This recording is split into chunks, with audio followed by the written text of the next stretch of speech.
In the historical process that led to the creation of the Iberian kingdoms, the Christian military orders of the Knights Templar, the Knights Hospitaller, and the Knights of St. James of the Sword, Santiago, played a fundamental role in the crusade against the Moors, who for years had dominated the Garbal Andalus.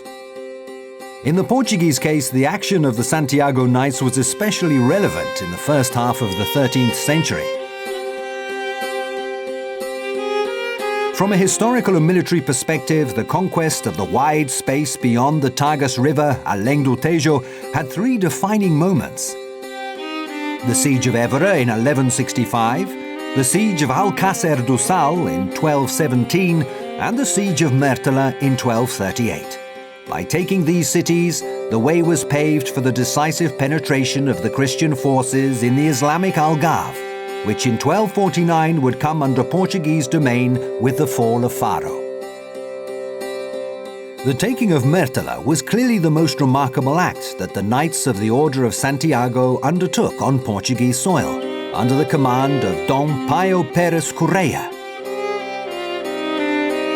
King Don Sancho II's recognition was shown soon after, when in 1239 he bequeathed to them the castle and a large portion of the surrounding land, under the condition that here they would found the convent and the order's headquarters, so that they could continue with their service from Mértola. Mértola was not just the headquarters of the Portuguese branch of the Order of Santiago in the last phase of the Christian reconquest, as the bequeathal of King Don Sancho II had imposed. The first national headquarters of the warrior monks was founded in this castle in 1292, when they ceased to be of Spanish tutelage. Their first master, Don João Fernandes, was the commander of Mértola, a post that would live on through his followers. In this historical condition, and taking into account the prerogatives of the posts of Commander and Captain General of the castle, many times held by the same person, one finds the nature and extent of the influence of the Knights of the Order of Santiago in the village and lands of the Council of Mértola. As the main persons responsible for security and military defense, they had the fundamental role of controlling urban space. The castle and mother church became the city's reference points, with the villagers' houses spread out in an amphitheatre-style formation on the slopes right down to the Guadiana River. The major works to restore and reinforce the castle, such as the imposing governor's house of the times of King Don Juan II and the walls that defended the village, were carried out under the guise of the Order of Santiago and sponsored by the Crown. The most significant intervention was the construction of the new city gates, especially the so-called Porta da Ribeira, which provided access to the harbour, and on which a chapel was built dedicated to the Apostle St. James, Santiago, open for public worship. It set the symbolic power that the order had over the village. The power of his image spread to the whole land.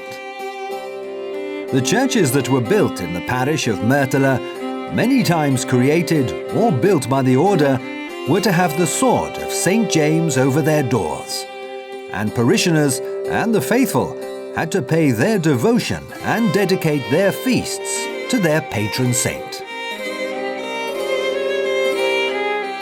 Part of the outstanding legacy of the Order of Santiago in Mértola includes the control of religious practice and catechism.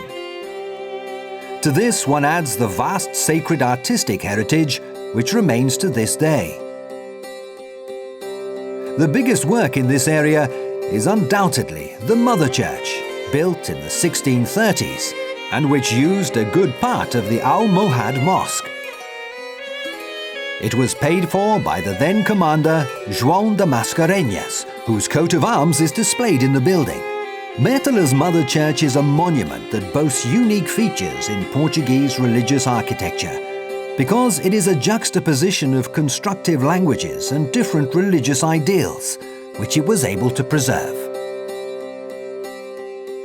This sponsored work was only made possible due to the transformation that had meanwhile occurred in the nature of the command of Mértola. which from the end of the 15th century passed on to the Mascarenhas family in honor of services to the court by Fernão Martins, the first in this family lineage.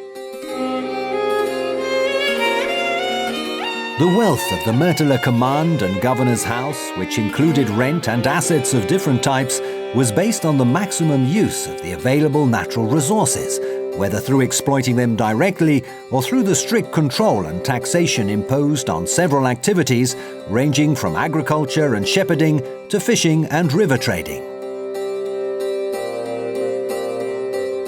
The Guadiana River was Mértola's command's main economic sustenance, a reality which can still be seen in the historical memory of the huge watermills where for centuries on end a good part of the wheat and rye produced by farmers and allottees was milled.